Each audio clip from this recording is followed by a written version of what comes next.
Hai, terima kasih telah mengklik video ini. Assalamualaikum warahmatullahi wabarakatuh. Bertemu kembali dengan Wa'anga ya dalam tema Isra dan Mi'rajnya Nabi Muhammad SAW yang kita sitir dari bukunya Muhammad Sang Inspirator Dunia karangan Dr. Aid Al-Qarni ya, serta dari channel Teman Bercerita. Kalau ada kiranya nanti hal-hal yang tidak lengkap mohon dilengkapi ya di komentar ini. Perjalanan Isra dan Mi'raj sebenarnya menjadi obat bagi hati Nabi yang sedih. Mukjizat ini datang sebagai dukungan Allah kepada Nabi. Di samping itu juga sebagai pertolongan, penghormatan, dan hiburan bagi Nabi. Setelah 3 tahun dikepung oleh kaum musyrik, beliau dilanda kelaparan, kesusahan, dan juga kesedihan karena kepergian pamannya Abu Thalib yang selalu menolong dan membelanya. Tak hanya itu, istri setianya Khadijah turut wafat meninggalkan kesedihan mendalam pada diri beliau. Para musuh kian mendesak dan mengincarnya. Musuh yang jauh bersekongkol menzaliminya, sedangkan musuh yang dekat menghinakannya. Siapakah yang membela dan menghibur Nabi? Siapakah yang menolong dan menjaganya? Siapakah yang melindungi dan menyeka air matanya? Siapakah yang mengobati luka dan membantunya? Bismillahirrahmanirrahim. Allahumma salli ala Muhammad wa ala alihi Sayyidina Muhammad. Saudara-saudaraku yang dirahmati Allah, peristiwa Isra Mi'raj terjadi pada tanggal 27 Rajab tahun 1621 Masehi atau 3 tahun sebelum peristiwa hijrah. Rasulullah pada saat itu berusia 51 tahun. Peristiwa itu luar biasa. Terjadi mulai lepas tengah malam sampai menjelang sholat subuh waktu Mekah. Isra Mi'raj berasal dari 2 kata, yaitu Isra dan Mi'raj. Isra berarti perjalanan malam, perjalanan dari Masjidil Haram ke Masjidil Aqsa.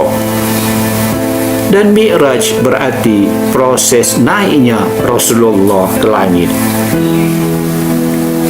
Peristiwa Isra Mi'raj merupakan suatu peristiwa yang sangat penting,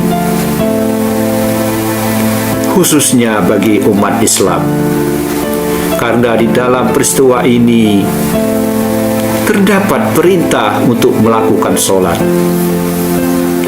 yang kemudian menjadi kewajiban bagi seluruh umat Islam.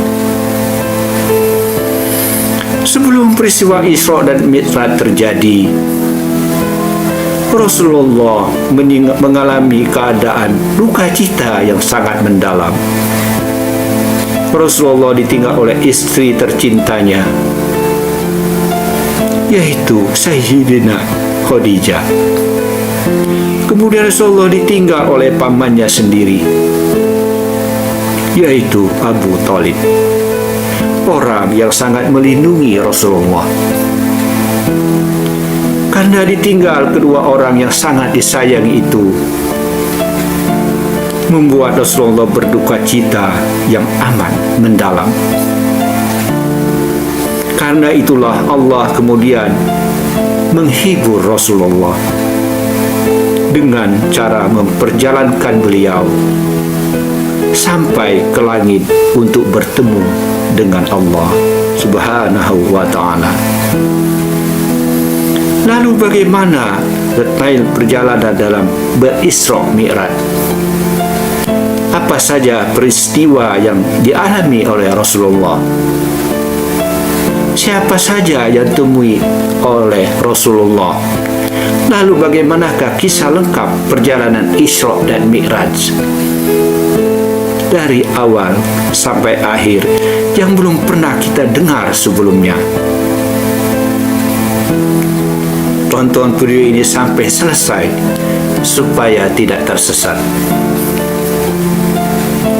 Sambil melanjutkan video ini, silakan tuliskan hajat dan doa Anda di kolom komentar, supaya hajat dan doa itu bisa kita aminkan bersama-sama.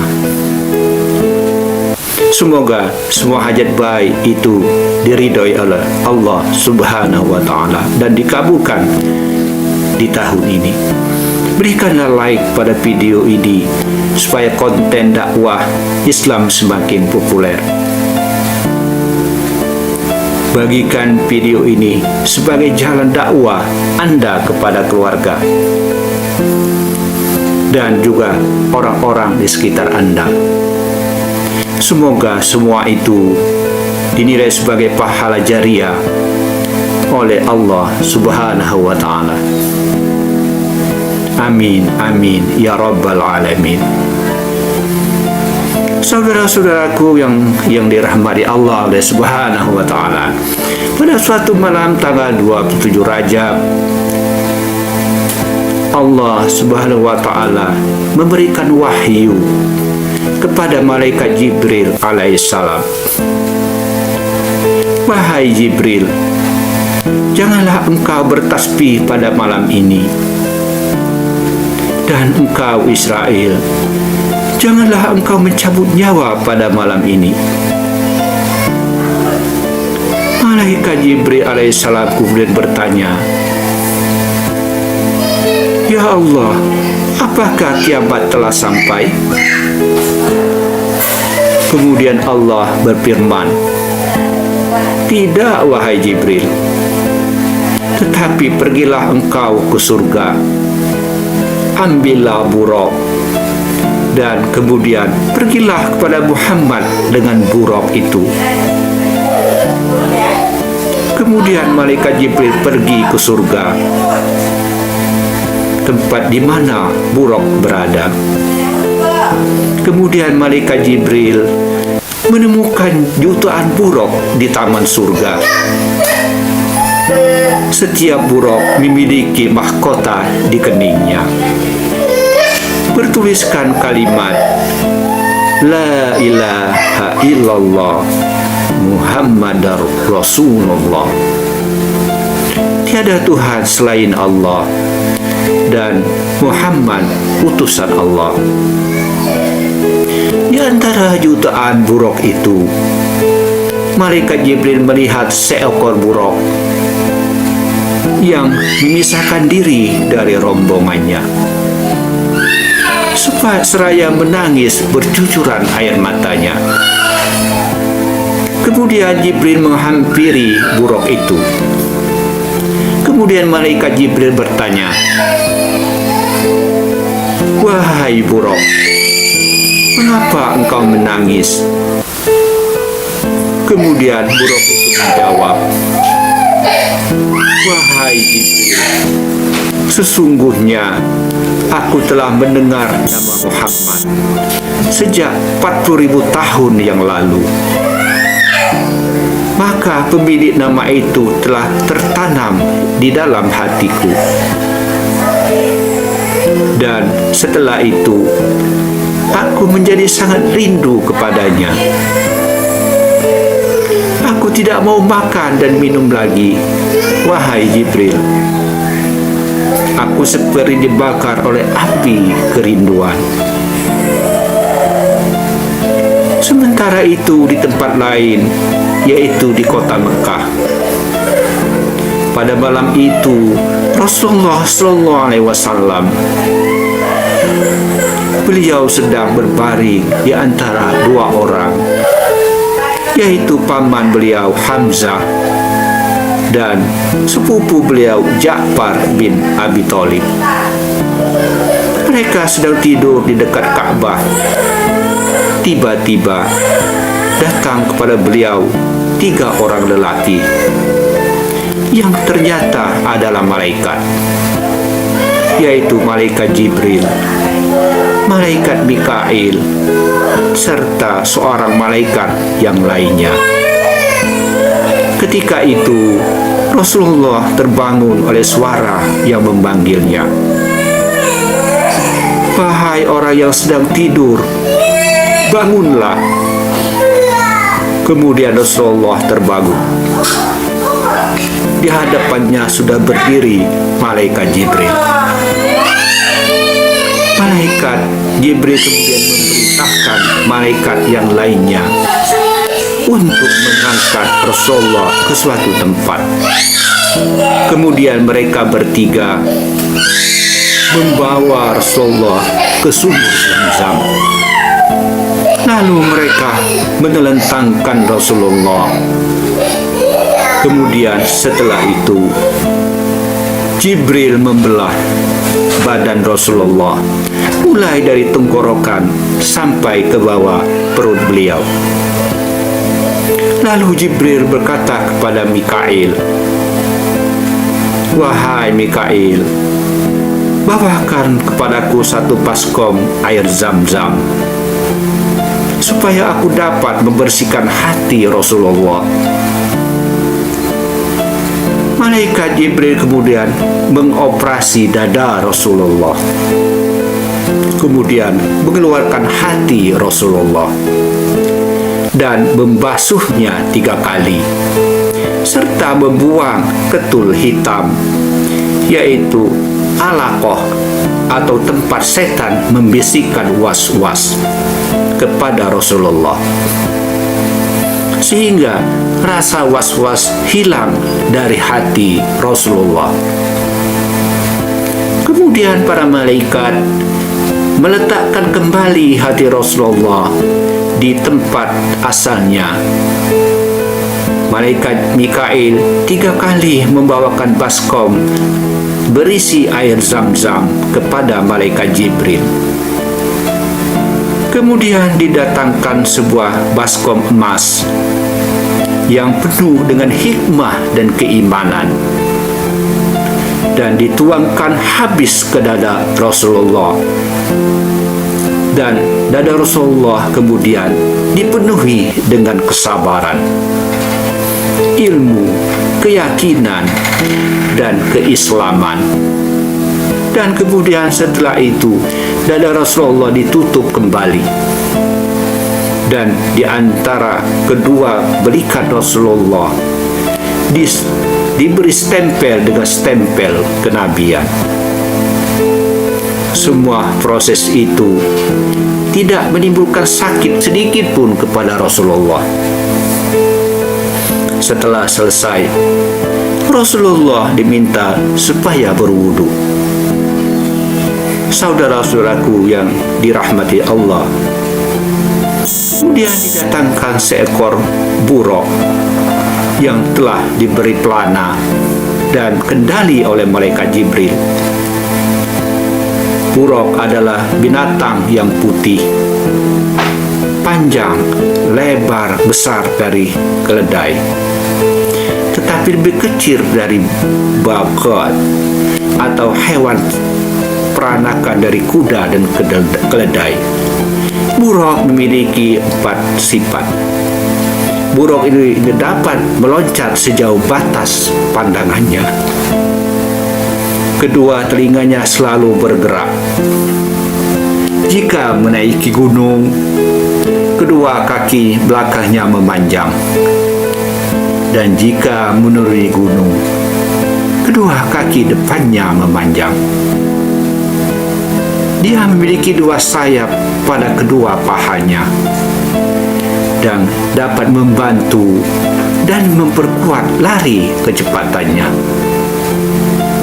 Ketika Rasulullah Shallallahu Alaihi Wasallam akan menaiki buruk untuk pertama kalinya, buruk itu bertingkah liar sehingga menyulitkan Rasulullah.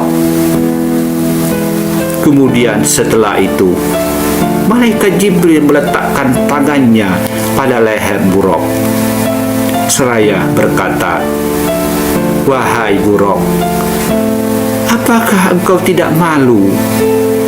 Demi Allah, tidak ada seorang makhluk pun yang menaikimu yang lebih mulia menurut Allah daripada beliau."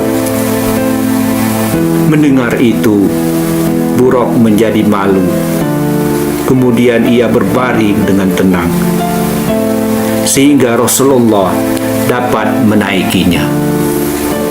Saudara-saudaraku yang dirahmati oleh Allah Subhanahu wa Ta'ala, Rasulullah merasa bahagia pada waktu itu. karena akhirnya beliau dapat mengendarai buruk. Malaikat Jibril memegang tali kakang buruk, sementara malaikat Mikail memegang pelananya. Malaikat Israfil memegang kain pelana buruk. Buruk bergerak di angkasa dalam waktu sekejap mata. Tidak berapa lama Nabi menunggangi buruk. Sampailah beliau dan Jibril ke satu tempat. Tempat itu banyak pohon kurmanya. Setelah itu malaikat Jibril alaihissalam berkata, "Ya Rasulullah, turunlah dan berdoalah kepada Allah di tempat ini." Rasulullah kemudian disuruh oleh malaikat Jibril untuk melaksanakan sholat 2 rakaat. Kepada Nabi, malaikat Jibril menjelaskan, "Tahukah engkau ya Rasulullah bahwa engkau sholat di Thayyibah, yaitu Madinah. Disitulah engkau kelak berhijrah." Kemudian perjalanan dilanjutkan. Di suatu tempat, malaikat Jibril menyuruh Rasulullah untuk sholat sunnah 2 rakaat. Inilah Tursina, tempat Musa bercakap-cakap langsung dengan Tuhannya. Kata malaikat Jibril. Perjalanan kemudian dilanjutkan kembali. Dan untuk 3 kalinya, malaikat Jibril memerintahkan untuk berhenti di suatu tempat dan menyuruh malaikat sholat sunnah 2 rakaat lagi. Setelah selesai sholat, berkatalah malaikat Jibril kepada Rasulullah, "Tahukah engkau ya Rasulullah, di manakah engkau saat ini?" "Engkau sholat di Baitul Laham, yaitu tempat Nabi Isa alaihissalam dilahirkan. Tempat itu sekarang bernama Bethlehem." Perjalanan dilanjutkan kembali.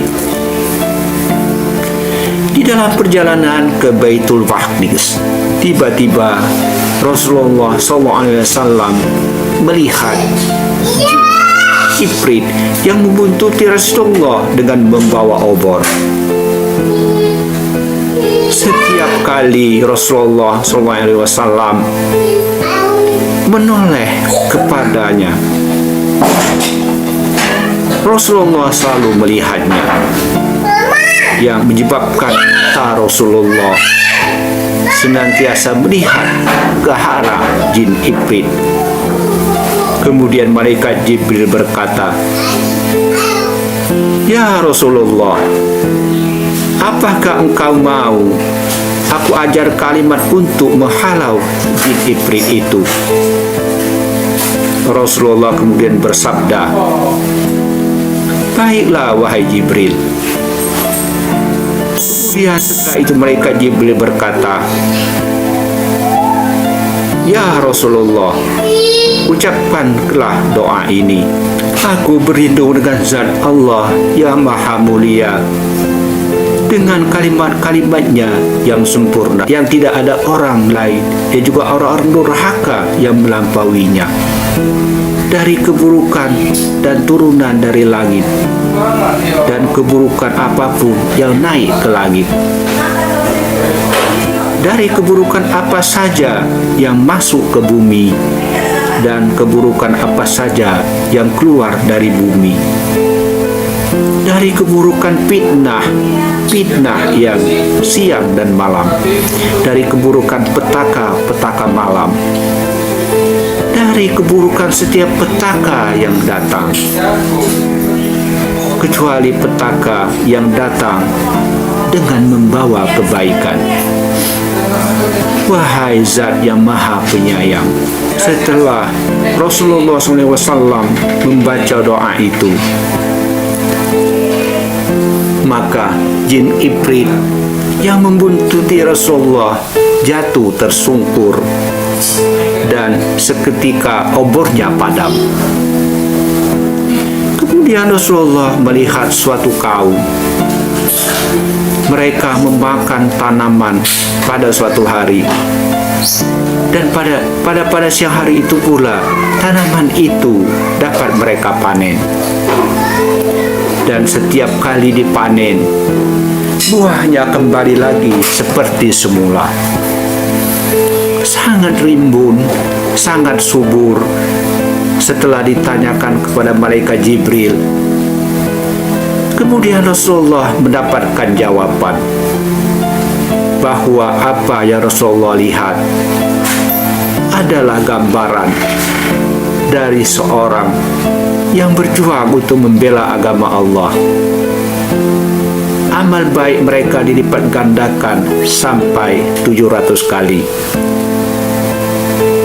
Apapun yang mereka berikan atas nama Allah tidak pernah berkurang, bahkan akan berlipat ganda, bertambah terus jumlahnya. Kemudian setelah itu Rasulullah mencium aroma yang sangat wangi, aroma yang sangat harum. Setelah itu Rasulullah bertanya kepada malaikat Jibril, bau apa yang tercium ini? Kemudian malaikat Jibril menjawab bahwa bau wangi itu adalah bau dari Masito beserta suami dan kedua anaknya yang dibunuh oleh Raja Fir'aun dari Mesir, yang mengaku sebagai Tuhan karena mereka mempertahankan imannya dan mengingkari ketuhanan Fir'aun. Kemudian setelah itu Rasulullah SAW melihat suatu kaum.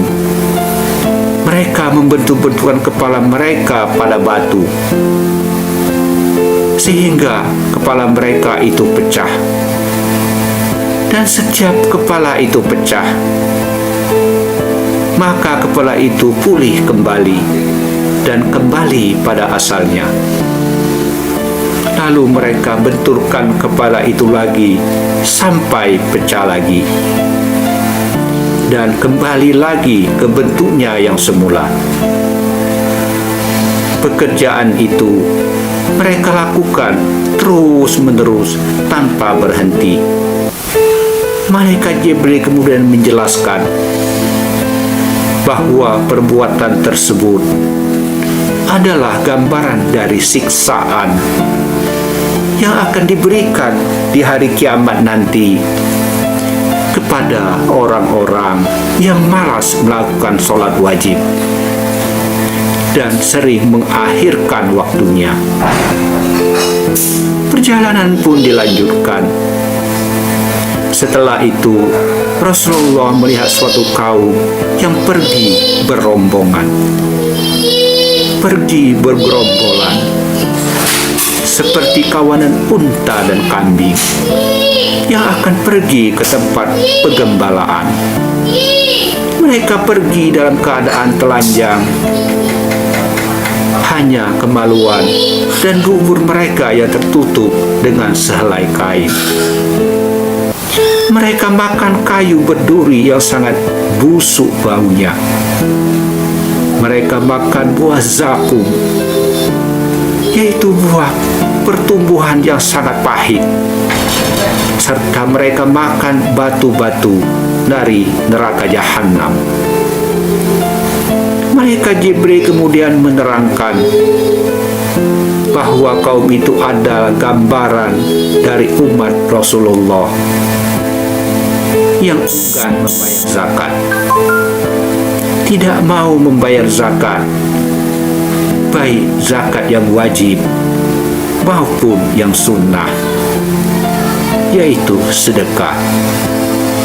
Allah sama sekali tidak menganiaya mereka, tetapi merekalah yang menganiaya diri mereka sendiri. Setelah itu Rasulullah SAW melihat suatu kaum. Di depan kaum itu ada 2 potong daging. Yang sepotong adalah daging yang telah masak, sementara yang sepotong lainnya adalah daging mentah yang busuk. Namun anehnya, kaum itu melahap daging mentah yang busuk serta meninggalkan daging yang telah masak. Menurut Jibril, kaum itu adalah gambaran dari umat Rasulullah yang telah mempunyai istri yang halal dan baik. Akan tetapi mereka memilih untuk mendatangi wanita yang lain yang tidak halal baginya, kemudian tidur bersamanya sampai pagi.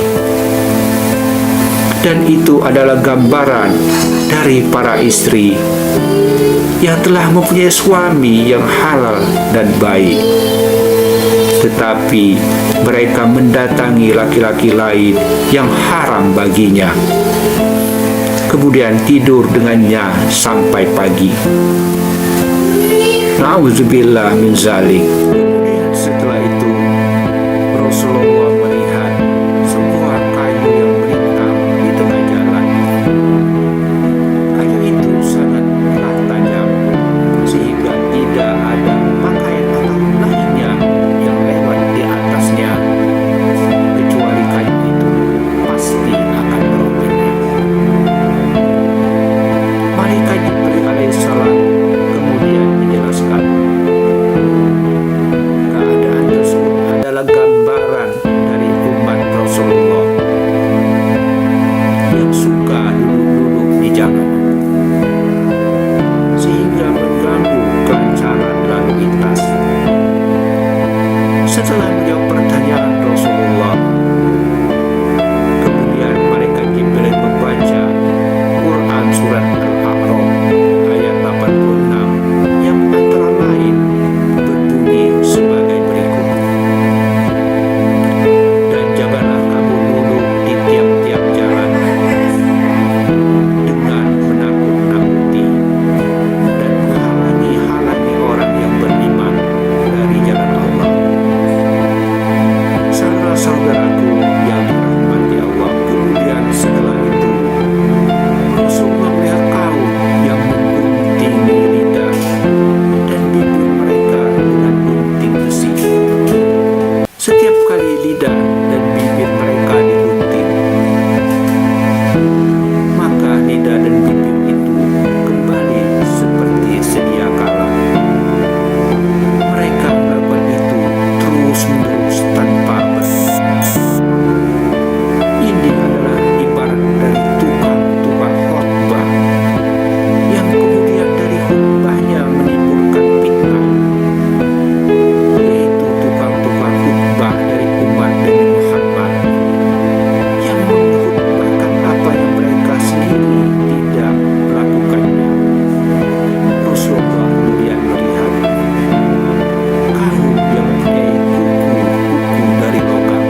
Kemudian malaikat Jibril menerangkan kepada Rasulullah, panggilan itu adalah panggilan orang Yahudi. Apabila kau menanggapi, maka banyak kalangan dari umatmu yang akan menjadi umat Yahudi. Kemudian Rasulullah mendengar panggilan dari arah kiri, wahai Muhammad, lihatlah, aku akan meminta kepadamu. Rasulullah tidak menjawab. Kemudian malaikat Jibril alaihissalam menjelaskan, wahai Muhammad, panggilan tadi adalah panggilan dari orang-orang Nasrani. Jika engkau menjawab seruan tadi, maka umatmu akan banyak yang menjadi Nasrani. Kemudian setelah itu, Rasulullah melihat seorang wanita yang terbuka kedua lengan bawahnya. Kemudian ia memakai segala macam perhiasan. Wanita itu berkata, wahai Muhammad, lihatlah aku akan meminta kepadamu. Kemudian Rasulullah tidak menolehnya. Setelah itu malaikat Jibril menjelaskan bahwa itu adalah dunia. Jika engkau memenuhi panggilannya, wahai Muhammad, maka umatmu lebih mementingkan dunia daripada akhirat. Kemudian setelah itu, Rasulullah bertemu dengan seorang tua yang mengajak beliau untuk menyimpang dari jalan yang akan dilaluinya, sambil berkata, kemarilah wahai Muhammad, jalanmu lewat sini. Kemudian malaikat Jibril berkata, terus lurus wahai Muhammad. Rasulullah kemudian bersabda kepada malaikat Jibril, siapakah dia? Kemudian malaikat Jibril menjawab, dia adalah iblis, musuh Allah yang meninggikan engkau cenderung kepadanya. Kemudian Rasulullah bertemu dengan seorang wanita tua di pinggir jalan. Wanita itu memanggil Rasulullah, wahai Muhammad, lihatlah aku akan meminta kepadamu. Malaikat Jibril kemudian menjelaskan bahwa wanita itu adalah gambaran dari ummi yang tidak lagi tersisa kecuali seperti sisa umur dari wanita tua itu. Saudara-saudaraku yang dirahmati Allah, setelah menyaksikan berbagai pemandangan simbolik itu, akhirnya mereka sampai di Baitul Maqdis. Kemudian Rasulullah menyikat buruk itu sebagaimana yang biasa dilakukan oleh para nabi-nabi. Nabi Muhammad kemudian memasuki kuil Sulaiman. Di sana telah menanti satu jemaah.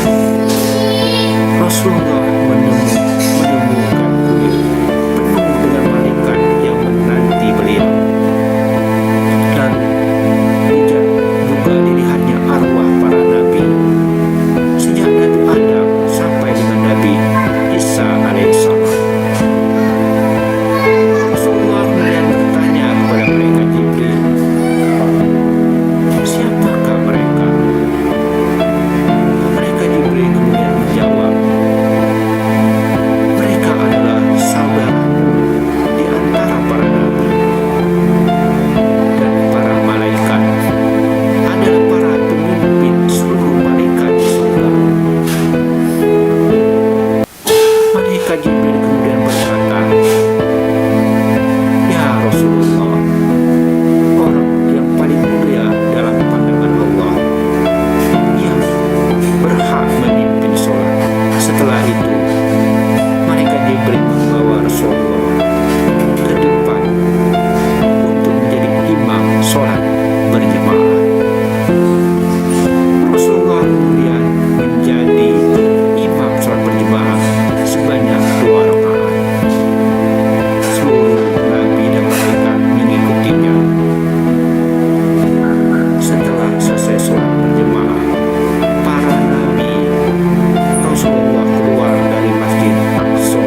Kemudian Rasulullah berkata kepada Jibril, "Wahai Jibril, aku merasa haus." Kemudian malaikat Jibril membawakan untuk Rasulullah semangkok susu dan semangkok arak. Ternyata Rasulullah memilih susu. Lalu malaikat Jibril berkata, "Engkau telah fitrah ya Muhammad. Benar, engkau telah memilih air susu adalah lambang kesucian. Dan seandainya engkau mengambil minum keras, niscaya akan tersesatlah engkau dan umatmu." Saudara-saudara yang dirahmati Allah, setelah selesai menunaikan ibadah di Baitul Maqdis, kemudian didatangkan sebuah tangga ke surga yang kemudian dipanjangkan di atas batu-batu pijakan. Rasulullah SAW belum pernah melihat sesuatu yang seindah ini daripada tangga yang dilihatnya itu. Tangga Mi'raj dibuat dari emas dan perak berlapis mutiara. Tangga itu menjulang dari Baitul Maqdis ke langit dunia. Di sebelah kanannya ada 400.000 malaikat dan di sebelah kirinya ada 400.000 malaikat. Di depannya ada 1.000 malaikat dan di belakangnya ada 1.000 malaikat. Alhamdulillah kawan sekalian ya, karena ini cerita Isra Mi'raj ini agak panjang, maka kita akan bikin dua ya. Jadi sesi pertama dan sesi kedua. Sesi kedua nanti kita khusus untuk cerita tentang Mi'raj ya. Mi'raj